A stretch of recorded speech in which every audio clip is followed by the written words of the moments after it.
বাবরি মসজিদ কি কারণে ভেঙে দিছিল?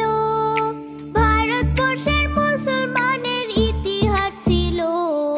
500 বছর আগের কথা গানে গানে সবই বলিব।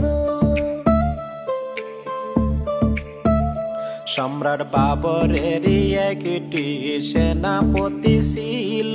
1528 সালে মসজিদ নির্মাণ করিল। বাবরি মসজিদ নামে এই মসজিদটির নাম দিল।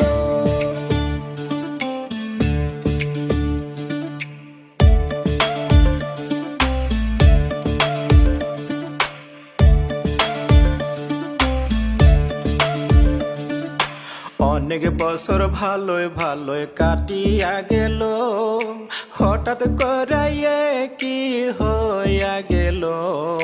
হিন্দু ভাইরা দাবি করে